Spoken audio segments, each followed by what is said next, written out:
Hello hi दोस्तों, good morning to all of you. दोस्तों, आप सब कैसे हैं?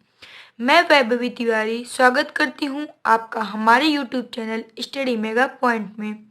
दोस्तों, आज का हमारा टॉपिक है न्यूट्रल ग्राउंड, मतलब क्या, उदासीन भू संपर्कन। दोस्तों, हमने अपने पिछले लेक्चर में आपको रिएक्टर के बारे में बताया था। उसके बाद दोस्तों मेरे सिलेबस में नेक्स्ट पॉइंट क्या है मेरा, न्यूट्रल ग्राउंड मतलब भू संपर्कन। दोस्तों, आप सबको पता चल ही गया होगा कि आपका एग्जाम डेट आगे बढ़ चुका है। तो इस हिसाब से मेरा एसजीपी का एग्जाम दोस्तों कब है, 13 तारीख को। तो हमें पढ़ने का और भी ज़्यादा टाइम मिल गया दोस्तों। लेकिन मेरा शेड्यूल वही है कि हम आपको हर हालत में 25 फरवरी तक इम्पॉर्टेंट क्वेश्चन दे देंगे, ताकि आप 10 दिन के अंदर उसे एकदम वेल कंप्लीट तैयार कर ले और एग्जाम में अच्छा नंबर पा सके। तो आइए दोस्तों, चलते हैं मेरा न्यूट्रल ग्राउंड। इसमें दोस्तों हम क्या क्या पढ़ेंगे, क्लासिफिकेशन ऑफ न्यूट्रल ग्राउंड। उसके बाद दोस्तों मेरा अर्थलेस न्यूट्रल सिस्टम और आइसोलेटेड न्यूट्रल सिस्टम। दोस्तों, इसमें हम कई इंपॉर्टेंट टॉपिक पढ़ेंगे। तो आइए दोस्तों, पहले चलते हैं क्या, न्यूट्रल ग्राउंड, उदासीन भू संपर्कन। होता क्या है दोस्तों, जब किसी विद्युत तंत्र में भू संपर्कन का अर्थ मशीनों का या उपयंत्रों के आवरण अथवा यांत्रिक मशीनों जिसका प्रत्यक्ष संबंध वैद्युत तंत्र से न होके भू तार से जोड़ना है। मतलब क्या है दोस्तों, जब किसी विद्युत तंत्र में जब कोई इलेक्ट्रिक मेरी सप्लाई जा रही है दोस्तों, तो उसमें क्या है, जो मेरा भू संपर्क अर्थ होगा, भू संपर्कन का अर्थ मशीनों से या फिर दोस्तों मशीनों से होगा, या उनके उपकरण जो इंस्ट्रूमेंट होंगे उसके आवरण अथवा यांत्रिक भागों मतलब मैकेनिकल पार्ट जो होता है उसका दोस्तों, जिसका प्रत्यक्ष संबंध वैद्युत तंत्र से न हो के भू तार से जोड़ना होता है। जबकि उदासीन भू संपर्कन किसी त्रिकली स्टार संयोजन वैद्युत तार को संयोजित करने से है। मतलब क्या है दोस्तों, जबकि जो मेरा भू संपर्कन होता है वह किसी त्रिकली मतलब 3 फेज स्टार संयोजन जो कनेक्शन होता है दोस्तों, वैद्युत तंत्र से तार को संयोजित करने से है। भू संपर्कन करने की निम्न 2 विधियां हैं दोस्तों। ये जो मेरा अर्थिंग न्यूट्रल ग्राउंड है उसको करने की 2 विधियां हैं दोस्तों। ये मेरी प्रथम विधि है जो मेरा वेरी इंपॉर्टेंट है, इस वजह से हमने इसे इंपॉर्टेंट लगा रखा है। यह मेरी जो प्रथम विधि है यह मेरी इंपॉर्टेंट है। क्या है दोस्तों, यह हमारी सप्लाई सिस्टम को सुरक्षा प्रदान करती है। पहला क्या है दोस्तों कि ग्राउंड का कार्य करता है दोस्तों, जैसे मेरे घर में ज्यादा लाइटें मतलब ज्यादा करंट आ रही है, ज्यादा करंट आने से जैसे हम कहीं भी हमें इलेक्ट्रिक लग सकती है। दोस्तों, ज्यादा करंट होने से वह क्या करती है, अगर उसकी कैपेसिटी कम है तो वह कहाँ चली जाती है, ग्राउंड में चली जाती है, वह ग्राउंडेड हो जाती है। तो पहला क्या है दोस्तों, यह हमारी सप्लाई सिस्टम को सुरक्षा प्रदान करता है। और सप्लाई सिस्टम में न्यूट्रल वायर भू संपर्कित होता है दोस्तों। इसमें जो सप्लाई सिस्टम में वह न्यूट्रल वायर क्या होता है, भू संपर्कित होता है। जब किसी लाइन में उच्च धारा प्रवाहित होती है, मतलब क्या है दोस्तों कि जब किसी लाइन में हाई करंट प्रवाहित होती है, उस स्थिति में इस भू संपर्कन की उच्च धारा अर्थ की ओर चली जाती है। मतलब क्या है दोस्तों कि जब किसी लाइन में हाई करंट आती है तो उस स्थिति में जो न्यूट्रल ग्राउंड होता है वह कहाँ चला जाता है, उच्च धारा की स्थिति में कहाँ चला जाता है, अर्थ में चला जाता है, ग्राउंड में चला जाता है दोस्तों। जिससे सर्किट ब्रेकर लाइन को सप्लाई सिस्टम से अलग कर देता है। क्या करता है जो दोस्तों, जिसमें क्या, जिससे सर्किट ब्रेकर जो होता है वो लाइन को सप्लाई से क्या कर देगा दोस्तों, अलग कर देगा। उसके बाद दोस्तों मेरा सेकेंड पॉइंट है, विद्युत उपयंत्र में भू संपर्कन से स्वयं उपकरण को एक स्थान से दूसरे स्थान तक ले जाने में सुरक्षा होती है। मतलब क्या है दोस्तों कि मेरा जो विद्युत उपयंत्र इंस्ट्रूमेंट है, जो इलेक्ट्रिकल इंस्ट्रूमेंट है, उसमें जो मेरा न्यूट्रल ग्राउंड होगा वह स्वयं से उपकरण को एक स्थान से दूसरे स्थान तक ले जाने से सुरक्षा प्रदान होती है। उदाहरण के लिए, जब किसी तार का विद्युत रोधन हट जाता है, मतलब क्या है दोस्तों, जब किसी तार का इंसुलेशन हट जाता है, आप देखे होंगे ना जो केबल लगा तो उसमें इंसुलेशन किया होता है, तो वह क्या हो जाता है दोस्तों, हट जाता है और वह तार मेटेलिक भाग से संपर्कित हो जाता है तो आवेश अर्थ की ओर जाने लगता है। मतलब क्या है दोस्तों कि जब मेरा कहीं से, जैसे आप केबल में देखे होंगे जो इंसुलेशन चला होता है वह हट जाता है, तो वह तार कैसा दिखने लगता है दोस्तों कि मेटेलिक भाग से वह संपर्कित हो जाता है और जो उसका आवेश होता है वह कहाँ हो जाता है, ग्राउंडेड होने लगता है, अर्थ में जाने लगता है दोस्तों। उसके आगे है हमारा, इस स्थिति में यदि हम भू संपर्क का प्रयोग करते हैं, मतलब क्या है दोस्तों कि अगर इस कंडीशन में हम न्यूट्रल ग्राउंड का प्रयोग करते हैं तो आवेश हमारे शरीर में न गुजर कर वह भू की ओर चला जाता है। मतलब क्या है दोस्तों कि जहाँ केबल कटी हुई है या जिसका इंसुलेशन हटा, अगर वहां पर टच करते हैं तो हमें करंट लगती है ना दोस्तों। तो यही मतलब उस स्थिति में क्या होता है कि जो मेरा करंट होगा वह आवेशित हमारे शरीर में न होते हुए वह कहाँ चला जाएगा दोस्तों, ग्राउंडेड चला, जिससे हमें बिजली नहीं लगेगी। क्योंकि चालक तार का प्रतिरोध प्रतिरोध काफी कम हो जाता है दोस्तों। अगर जहाँ पे मतलब चालक तार का प्रतिरोध अगर कम होगा तब तो हमें इलेक्ट्रिक शॉर्ट नहीं लगेगी। अगर दोस्तों अगर चालक तार का प्रतिरोध अधिक हुआ तब हमें करंट जरूर से जरूर लगेगी। तो दोस्तों आप इस डायग्राम से समझ सकते हैं। इसमें क्या है दोस्तों कि ये मेरी सप्लाई आ रही है, यह मेटेलिक मतलब ये तार है दोस्तों, और यह क्या है, मोटर है। तो यहाँ पे क्या होगा दोस्तों, ये भी यहाँ से ये स्विच लगा है, ये लाइन लगा है। तो ये देखिए दोस्तों कि अगर यहाँ से आप इस तार का इंसुलेशन हटा हुआ है, ये देखिए यहाँ से, और यहाँ पे क्या करते हैं, जैसे इसमें करंट हाई करंट आए दोस्तों, और यह क्या है मेरा, अगर यह मेरा भू संपर्कित हो जाता है तो ठीक है, नहीं तो देखिए दोस्तों ये भी ग्राउंड में होता है और ये भी ग्राउंड में होता है, तो इससे क्या होगा दोस्तों, हमें करंट लग सकता है। आप इस डायग्राम से समझ सकते हैं। उसके बाद दोस्तों मेरा क्लासिफिकेशन ऑफ न्यूट्रल अर्थिंग। दोस्तों उदासीन भू संपर्कन का वर्गीकरण। दोस्तों इसमें क्या क्या होता है कि ये जो मेरा तीन कली तंत्र होता है, यह दोस्तों दो प्रकार का होता है। पहला क्या होता है, न्यूट्रल भू संपर्कन के साथ और बिना न्यूट्रल भू संपर्कन।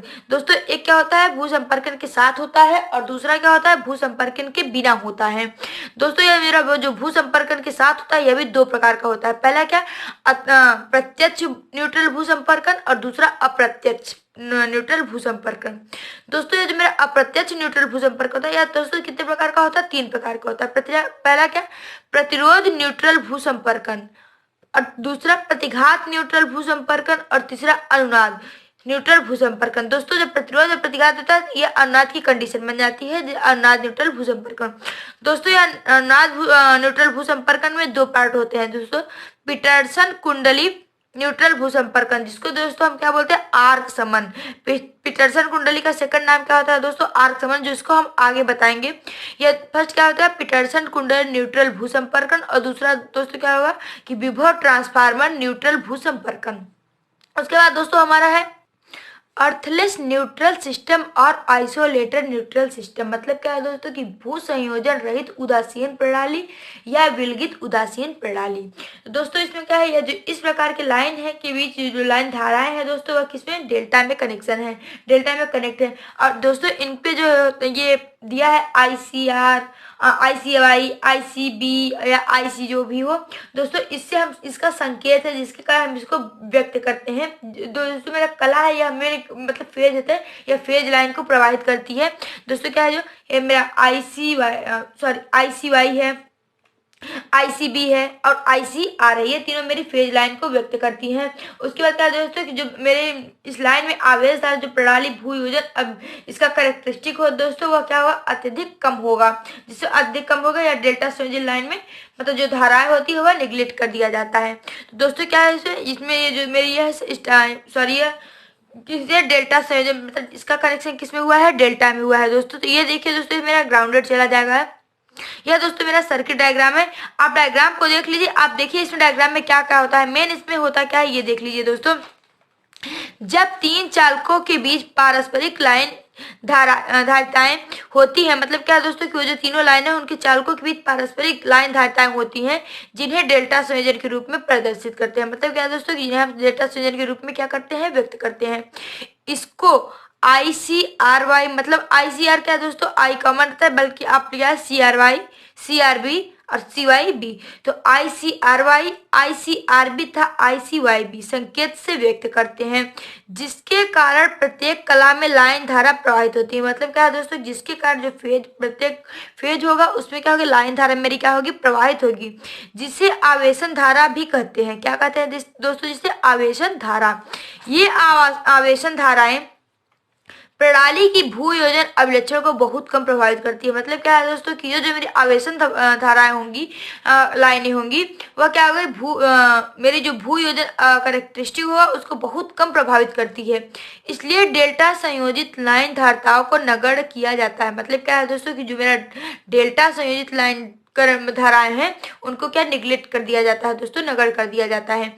इनमें लाइनों में जुड़े संधारित्र को CRY, CYB तथा CRB से व्यक्त करते हैं। वही है सेम दोस्तों कि ICRY या IYB, वही है सेम दोस्तों कि इन लाइनों को, इन जो मेरे संधारित्र में जुड़े, इन लाइन में जो जुड़े संधारित्र थे दोस्तों उन्हें CRY, CRB तथा CRB से व्यक्त करते हैं, जो स्टार में संयोजित होते हैं, जिसके कारण चार्जिंग करंट प्रवाहित होती है। क्या है दोस्तों कि ये जो मेरे संधारित्र होती हैं यह किस में जुड़े होते हैं, यह मेरा स्टार में संयोजित होता है और जिसके कारण मेरी क्या होती है दोस्तों कि चार्जिंग करंट प्रवाहित होती है।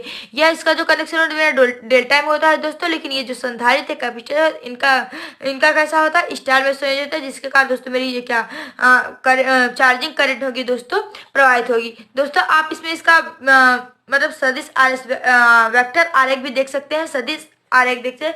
सर्किट डायग्राम दोस्तों ये है मेरा इसका, और वेक्टर आरेख दोस्तों यह है मेरा मतलब कि सदिश आरेख बोल सकते हैं दोस्तों। इसमें फेजर डायग्राम आप इसको बोल सकते हैं। तो दोस्तों क्या है, इसमें आर वाई बी 3 फेज होंगे दोस्तों, और इसके 3 निकलेंगे। तो देखिए ये मेरा V R V Y V B दोस्तों, ये मेरा 3 90 अंश के कोण पे। तो देखिए दोस्तों इनके बीच में किसी 90 अंश का कोण बना रहा है। तो दोस्तों ये जब मेरा ये 90 अंश घूमेगा क्या होगा, आई सी वाई इक्वल टू आई सी के बराबर होगा। और जब मेरा ये 90 अंश घूमेगा तो आई सी आर आई सी के बराबर होगा। और दोस्तों यह मेरा जब इन दोनों के बीच 90 अंश कोण बनेगा तो आई सी बी जो होगा वो आई सी के बराबर बनेगा। उसके बाद दोस्तों मेरा सेकंड पॉइंट है, सेकंड टॉपिक है single phase earth fault in earthless neutral system.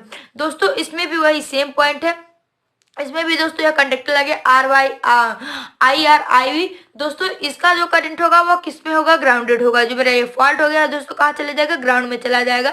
Diagram दोस्तों सेम है, इसमें भी देखिए जो कनेक्शन हुआ है दोस्तों सप्लाई में कोई अर्थ मतलब प्रदोष जो उत्पन्न होगी दोस्तों वह कहाँ चली जाएगी, ग्राउंड में चला जाएगा। तो आप इसका देख लीजिए होता क्या है दोस्तों कि बिना न्यूट्रल भू संयोजित विद्युत सप्लाई में किसी एक कला में अर्थ प्रदोष उस प्रदोषी धारा का प्रभाव उस लाइन तथा शेष 2 लाइनों के बीच होता है। मतलब क्या है दोस्तों कि जो बिना न्यूट्रल संयोजित भू कनेक्शन होता है वह विद्युत सप्लाई में किसी एक कला में जो किसी एक ही फेज में दोस्तों क्या होगा, अर्थ प्रदोष मतलब अर्थ फॉल्ट जो होगा वह क्या होगा, प्रदोषी धारा का प्रभाव उस लाइन तथा शेष 2 लाइनों के बीच होता है। उस लाइन या होगा या फिर शेष 2 लाइनों के बीच में होगा दोस्तों, जो फॉल्ट होगा वो किसी 2 लाइनों के बीच में होगा। और आवेशन धारा जो 3 कलाओं के बीच प्रवाहित होती है। मतलब क्या है दोस्तों कि जो आवेशन धारा होती है जो दोस्तों कि इसमें तीनों कलाओं के बीच मेरी प्रवाहित होती है, स्टार संयोजित होती है। दोस्तों वो कैसी होती है, स्टार में कनेक्शन हो, उसका कनेक्शन किसमें होता है दोस्तों, स्टार में। पिछले वाला भी यही था कि इस दोनों में जो मेरे फेज में प्रवाहित धारा होती है वह किसमें कनेक्शन होती है, स्टार में हुई होती है, जिससे प्रदोषी कला में यह आवेशन धारा प्रवाहित नहीं होती है। क्या होता है दोस्तों कि जो मेरी फॉल्ट फेज है, प्रदोषी कला है, उसमें आवेशन धारा प्रवाहित नहीं होती है, जिससे शेष 2 कलाओं में बहने वाली धारा का मान बढ़ जाता है। दोस्तों इसमें जो अगर एक कला में दोस्तों मेरे मतलब एक लाइन में अगर फॉल्ट होता है तो जो मेरी 2 लाइनें और जा रही है उसमें क्या होगा, करंट का मान दोस्तों बढ़ जाएगा। अतः 2 बिना प्रदोषी धारा में भी प्रदोषी धारा का प्रवाहित होने लगती है। मतलब क्या है दोस्तों कि 2 जो बिना प्रदोषी करंट है और 2 बिना फॉल्ट करंट है वह भी क्या होगी, प्रदोषी धारा का प्रवाहित होने लगती है। उसमें भी क्या होगा दोस्तों, फॉल्टी करंट कुछ न कुछ प्रवाहित होने लगेगी। उसके बाद दोस्तों ये देखिए मेरा फेजर डायग्राम है, इसमें भी सेम है दोस्तों कि आप 3 फेज ले जाएंगे आर वाई बी। आप देख सकते हैं दोस्तों मेरा ये वी वाई ई है, ये वी वाई बी है और वी आर ई है। दोस्तों ये मेरा ये कहाँ से 0 से ये मेरा फेजर डायग्राम है दोस्तों।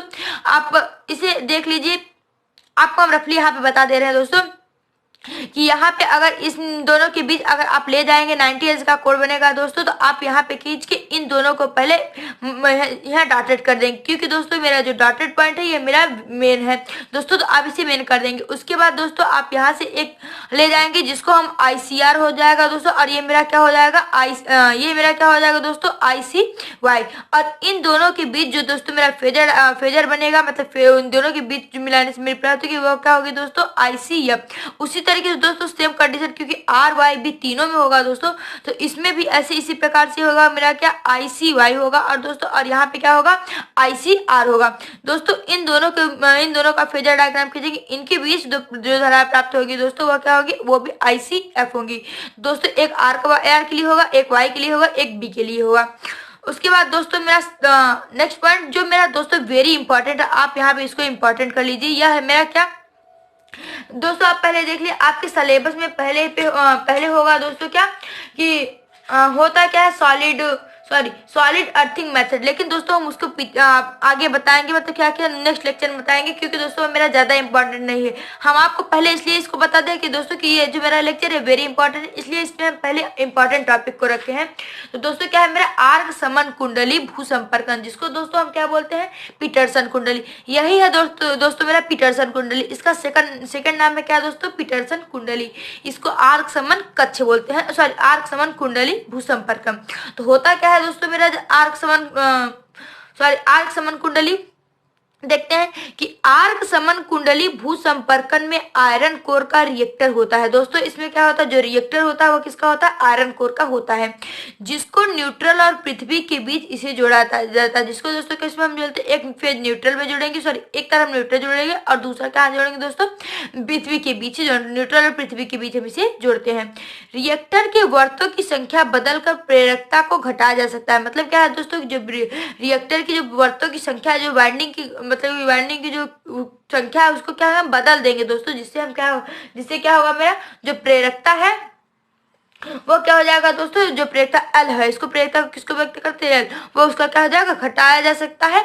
लाइन चालक और पृथ्वी के बीच संधारित सी, लाइन चालक जो मेन चालक जा रहा है, मतलब जो मेरा कंडक्टर जा रहा है वह पृथ्वी के बीच संधारित सी तथा प्रेरकता एल को संबंधित करके प्रदोषी धारा को नियंत्रित किया जा सकता है। मतलब क्या है दोस्तों कि जो मेरा लाइन चालक पृथ्वी के बीच संधारित जो सी हो और प्रेरकता एल को संबंधित करके, मतलब एक में कनेक्शन करके हम प्रदोषी फॉल्ट में जो फॉल्ट धारा है, करंट है, उसको हम क्या कर सकते हैं दोस्तों, नियंत्रित किया जा सकता है। इसमें प्रेरकता एल को इस प्रकार परिवर्तित किया जाता है कि IL IC हो जाए। मतलब क्या है दोस्तों कि हम जो मेरी प्रेरकता एल है उसको हम इस प्रकार से चेंज करेंगे, परिवर्तित करेंगे कि जो मेरा IL है वह IC की क्या हो जाए दोस्तों, बराबर हो जाए। इस स्थिति में प्रदोषी धारा का परिणामी शून्य होता है। मतलब क्या है दोस्तों कि इस कंडीशन में क्या होगा, जो मेरी परिणामी धारा होगी वह क्या हो जाएगी दोस्तों, शून्य हो जाएगी। जब मेरा IL और IC बराबर हो जाएगा दोस्तों एक दूसरे के, मतलब कि इस प्रकार हम यल को चेंज करेंगे कि मेरा IL IC के बराबर हो जाएगा। तो इस कंडीशन में होगी क्या दोस्तों, मेरा जो फॉल्टी करंट है वह क्या, उसका परिणाम क्या हो जाएगा दोस्तों, शून्य हो जाएगा। आप दोस्तों इसको डायग्राम में देख लिए, यह मेरा डायग्राम है।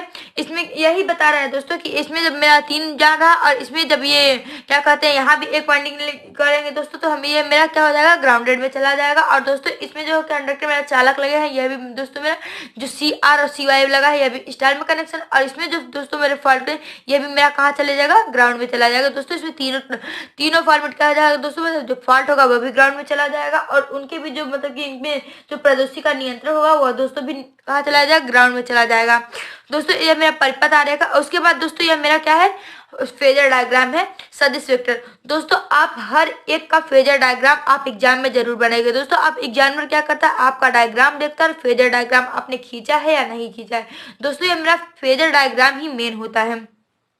इसका सदस्य आरेख है दोस्तों, इसमें भी वही सेम पॉइंट है कि RYB होता है तीनों में दोस्तों, और इनके बीच जो होता है, इनके बीच क्या बोलता है, IC उत्पन्न होता है दोस्तों, और इसमें IF दोस्तों। इनके बीच RYB जो होता है इनके बीच में नहीं लिया जाता है, क्योंकि इसमें IY और IB के बीच जो खींचे उसको हम ICB से व्यक्त करते हैं। उसके बाद दोस्तों है कि यदि संतुलित भार पर त्रिकला प्रदाय प्रणाली की सभी सिरोपरी लाइन चालकों मतलब चालक के पूर्ण रूप से पक्षांतरित हुए। मतलब क्या है दोस्तों, जो इस स्थिति में कंडीशन में जो क्या होगी, जो कैपेसिटर की स्थिति होगी वह धारिता होगी, वह क्या होगी, CR = CY = C। मतलब क्या है दोस्तों कि CR और मतलब CR किसके बराबर होगा, CY के, और CY किसके बराबर होगा दोस्तों, C के। मतलब क्या है दोस्तों कि आप समझिए, देखिए ये जो मेरा CR होगा वह CY के बराबर होगा, और जो मेरा CY बराबर होगा वह किसके बराबर होगा दोस्तों, C के बराबर होगा। तो यही बता रहा है कि इस स्थिति में जो मेरा कैपेसिटर है उसकी स्थिति क्या हो जाएगी, C हो जाएगी। उनमें समान मान होने के कारण करंट IC फ्लो होगी दोस्तों। इसमें जो समान मान होगा इसके कारण मेरी क्या होगी, करंट IC फ्लो होने लगी। मतलब क्या है दोस्तों कि आप यहाँ पे देख सकते हैं कि इनमें जो करंट मान होगी, मतलब करंट का मान समान होगा इन दोनों में, तो इसमें करंट क्या फ्लो होगी दोस्तों, जिसके कारण मेरा करंट क्या होगा, IC फ्लो होने लगा। और जो कहाँ चला जाएगा दोस्तों, ग्राउंड में मेरा चला जाएगा। उसके आगे दोस्तों हमारा और समान रिएक्टर एक्सेसी प्राप्त होगी दोस्तों। जो मेरा IC मतलब करंट फ्लो होगी तो उसमें जो समान रिएक्टर होगा वो एक्सेसी क्या होगा दोस्तों, हमें मिलेगा, प्राप्त होगा। तब इस स्थिति में फेज वोल्टेज, जो दोस्तों इस स्थिति में क्या होगा, जो मेरा फेज वोल्टेज होगा वो भी क्या होगा, जो मेरा दोस्तों फेज वोल्टेज होगा Vp वह VRE के बराबर होगा, और जो मेरा VRE होगा वह दोस्तों VYB के बराबर होगा। और इस लाइन वोल्टेज में जो मेरा VL होगा, मतलब क्या है दोस्तों कि मेरा जो फेज लाइन वोल्टेज होगा दोस्तों, मेरा फेज वोल्टेज तो ये हो जाएगा, लेकिन जो मेरा लाइन वोल्टेज है VL वो क्या होगा, VRB के बराबर होगा। जो मेरा VRB होगा दोस्तों VY के बराबर होगा। तब इस चालक में दोस्तों आर में धारिता का धारा क्या होगा, धारिता का करंट क्या होगा दोस्तों कि ICY equal to VRE upon XC। दोस्तों ये आप ओम के नियम में पढ़े होंगे, इसलिए हम आप इसको डिटेल में नहीं बता रहे दोस्तों। इससे आप BEE सब्जेक्ट था आपका फर्स्ट ईयर में, उसमें आप इसे डिटेल में पढ़े होंगे। तो ICY जो है VRE अपॉन XC के बराबर, और ICY V अपॉन XC। दोस्तों यहाँ पे V का मान क्या होता है, अंडर में 3 Vp होता है। आप इसका मान याद रख लीजिएगा कि V इक्वल टू होता है अंडर 3 Vp। यहाँ पे कहा सकते हैं V equal to I XC होता है दोस्तों। तो I का मान क्या कर सकते हैं, V अपॉन XC। तो वही है दोस्तों मेरा यहाँ पे कि V equal to I XC। दोस्तों जैसे मेरा चालक मतलब आर में धारिता होगा, उसी प्रकार दोस्तों मेरा वाई में भी धारिता होगा। तो क्या होगा दोस्तों कि इसी प्रकार लाइन वाई में धारिता क्या होगा दोस्तों, आई सी जो वाई होगा वह V Y E upon X C Y होगा। दोस्तों जो मेरा यहाँ पे वी आर ई होगा, यहाँ पे वी वाई ई होगा, जो यहाँ पे एक्स सी वाई होगा। दोस्तों इसमें एक्स सी है, इसमें भी सेम कंडीशन होगी दीदी। दोस्तों यही मेरे पॉइंट बनेगा कि यह मेरा V C B upon X C और V I upon X C. दोस्तों इसमें सेम पॉइंट बनेगा। तो क्या होगा, जो मेरा आई सी वाई होगा वो अंडर में 3 Vp अपॉन एक्स सी। दोस्तों मिला क्या बना दोस्तों, ये जो आई सी वाई होगा दोस्तों मेरा क्या मिलेगा, सेम मिलेगा। उसके बाद दोस्तों मेरा आर्क समन कॉइल के इंडक्टेंस का परिकलन होता है। क्या है दोस्तों, मेरा आर्क समन कॉइल का परिकलन ISF इक्वल टू ICF और VP अपॉन XL, और जो मेरा VP अपॉन XL होगा वो कितना होगा, 3 इंटू VP अपॉन XC। दोस्तों ये मेरा जो 3 VP अपॉन XC होगा, फिर XL को ज्ञात करेंगे, XL equal to XC upon 3। और यहाँ क्या होगा दोस्तों कि ओमेगा XL का मान ओमेगा L होता है, तो omega L equal to 1 upon 3 omega C। तो L equal to 1 upon 3 omega square C, और L equal to 1 upon 3 bracket में 2 पाई एफ का स्क्वायर सी, और L equal to 1 upon 12 pi square F square C. इसलिए दोस्तों मेरा main formula क्या निकलेगा कि L equal to 1 upon 12 pi square F square C. दोस्तों इसके आगे हमारा यही हमारा दोस्तों यहाँ तक आपको समझ में आया है। उसके बाद दोस्तों हमारा इसके क्या है, एडवांटेज और इसका एप्लीकेशन, मतलब इसका उपयोग हम कहाँ करते हैं। तो आइए दोस्तों देखते हैं। मेरा एडवांटेज क्या होता है किसकी, आर्क समन कुंडली की, मतलब जिसको हम क्या बोलते हैं दोस्तों, पीटरसन कुंडली भी बोलते हैं। आप इसका नाम याद रखिएगा, बोर्ड में नाम दोनों दे सकते हैं दोस्तों, आर्क समन कुंडली भी दे सकता है, पीटरसन कुंडली। तो अगर आप आर्क समन दे रहा है तो भाई आपको याद है, और पीटरसन कुंडली देगा दोस्तों तो आप कंफ्यूज हो जाएंगे और बोलेंगे हमने आपको बताया नहीं, इसलिए हमने आपको पहले ही बता दिया कि इसको हम पीटरसन कुंडली भी बोलते हैं। तो दोस्तों इसका एडवांटेज क्या होता है, इसकी मतलब क्या है, लाभ क्या होता है दोस्तों, कि टेपिंग की सहायता से किसी भी प्रदोषी धारा को न्यूट्रल करने के लिए परिणामी धारा के लिए टर्न किया जाता है। मतलब क्या है दोस्तों कि मेरा जो पीटरसन कुंडली है वह टेपिंग की सहायता से किसी भी प्रदोषी धारा को मतलब न्यूट्रल करने के लिए हम क्या करते हैं, जो मेरी परिणामी धारा होगी दोस्तों, परिणामी धारा के लिए हम समस्वरीय, मतलब जिसको टर्न किया जाता है उसको दोस्तों क्या बोलते हैं हिंदी में, हम समस्वरीय किया जाता है। सेकंड पॉइंट है दोस्तों मेरा, भू प्रदोषी धारा का मान विचारणीय होने के कारण प्रणाली में विभेदी रक्षण यंत्रावली का लगाना संभव हो पाता है। मतलब क्या है दोस्तों कि मेरी जो अर्थ फॉल्ट होगी उस अर्थ फॉल्ट करंट का मान जो होगा वो विचारणीय, मतलब विचार करने होने के कारण मतलब क्या होगा, प्रणाली के विभेदी रक्षण यंत्रावली को क्या बोलते हैं दोस्तों, डिफरेंशियल प्रोटेक्शन सिस्टम। तो आप इंग्लिश भी देख सकते हैं दोस्तों कि मेरा क्या होगा, प्रणाली के डिफरेंशियल प्रोटेक्शन सिस्टम का लगाना संभव हो पाता है। थर्ड पॉइंट है दोस्तों मेरा क्या, टेपिंग की सहायता से उदासीन भू योजन प्रणाली के कैरेक्टरिस्टिक को बदला जा सकता है। मतलब क्या है दोस्तों कि जो मेरी टेपिंग है उसकी सहायता से उदासीन भू योजन प्रणाली होगी उसकी क्या अभिलक्षण को क्या होता है दोस्तों, बदला जा सकता है। फोर्थ पॉइंट है दोस्तों कि इसकी उपस्थिति में प्रदोष रहित लाइन में सप्लाई जारी सप्लाई जारी रखा जा सकता है। मतलब क्या है दोस्तों कि जो इसकी उपस्थिति में हम जो मेरे प्रदोष होगी उसके प्रदोष रहित लाइन में क्या होगा, सप्लाई मेरी क्या होगी, चलती रहेगी, जाती रहेगी दोस्तों। उसके बाद दोस्तों इसका एडवांटेज क्या, इसमें हानियां क्या क्या होती है दोस्तों, कि इस विधि में उच्च विद्युत रोधन की आवश्यकता होती है दोस्तों, मेरे हाई इंसुलेशन की आवश्यकता होती है, क्योंकि प्रदोष उत्पन्न होने पर प्रदोष रहित लाइन की फेज वोल्टता का मान बढ़कर लाइन वोल्टेज के बराबर हो जाती है। मतलब क्या है दोस्तों कि जो मेरी इस प्रकार की विधि होती है उसमें हम उच्च इंसुलेशन की आवश्यकता होती है, क्योंकि प्रदोष जो है उत्पन्न होता है उसमें प्रदोष रहित लाइन की फेज वोल्टता का मान बढ़कर लाइन वोल्टता के बराबर हो जाता है, अर्थात वोल्टता का मान √3 गुना बढ़ जाता है। मतलब दोस्तों ये जो मेरा ये √3 गुना है, या मेरा इम्पोर्टेंट जो मेरा दोस्तों क्या है, वोल्टता का मान जो होगा वो √3 गुना बढ़ जाता है। आप इतना याद रखिए कि इसका डिसएडवांटेज क्या होता है कि इस जो विधि होती है इसमें मतलब हाई इंसुलेशन की आवश्यकता होती है, क्योंकि जो मेरा फॉल्ट उत्पन्न होगा उस प्रदोष रहित लाइन में 3 जो मेरी फेज होता है दोस्तों, उस फेज वोल्टता का मान हम मान बढ़कर लाइन वोल्टेज में मेन क्या है, फेज वोल्टेज का मान बढ़कर लाइन वोल्टेज के बराबर हो जाता है, अर्थात वोल्टता का मान √3 गुना कितना बढ़ता है दोस्तों, फेज वोल्टता का मान कितना बढ़ता है, √3 गुना बढ़ता है। उसके बाद दोस्तों जब इसका एप्लीकेशन, इसका अनुप्रयोग क्या होता है दोस्तों, जनरेटर की अपेक्षा इसका प्रयोग मध्यम वोल्टता की सर्वोपरि संचरण लाइनों में उदासीन भू योजन के लिए अधिक उपयुक्त समझा जाता है। मतलब क्या है दोस्तों कि जनित्र की अपेक्षा इसका प्रयोग मध्यम वोल्टता की सिरों ओवरहेड लाइन दोस्तों संचरण लाइनों के उदासीन भू योजन के लिए अधिक उपयुक्त समझा जाता है। इसका उपयोग हम किसमें, जनरेटर की अपेक्षा, मतलब जो जनरेटर है उसकी अपेक्षा हम वोल्टता की ओवरहेड लाइन के लिए इससे ज्यादा मतलब इसका ज्यादा हम उपयोग करते हैं दोस्तों, उपयुक्त समझा जाता है, क्योंकि फेज वोल्टता √3 गुना बढ़ने के कारण जनित्र की अपेक्षा ट्रांसफार्मर पर विद्युत योजन करना आसान होता है। मतलब दोस्तों क्या जो मेरा फेज वोल्टेज है वो बढ़कर किसके, लाइन वोल्टेज के बराबर होता है। तो इसमें क्या है दोस्तों, अगर मेरा जो फेज वोल्टेज वो √3 गुना बढ़ेगा, जिसके कारण मेरा जो जनरेटर होगा उसकी अपेक्षा जो ट्रांसफार्मर होगा विद्युत इंसुलेशन का करना आसान हो जाता है दोस्तों। उससे हम इसका इंसुलेशन कैसे कर सकते हैं, बहुत ही जल्दी आसानी से कर सकते हैं दोस्तों। अगर मेरा आसान तो हम आसानी से कर सकते हैं। तो दोस्तों अगर आपको हमारा यह वीडियो पसंद आया तो हमारे वीडियो को लाइक करें, चैनल को सब्सक्राइब करें तथा ज्यादा से ज्यादा शेयर करें।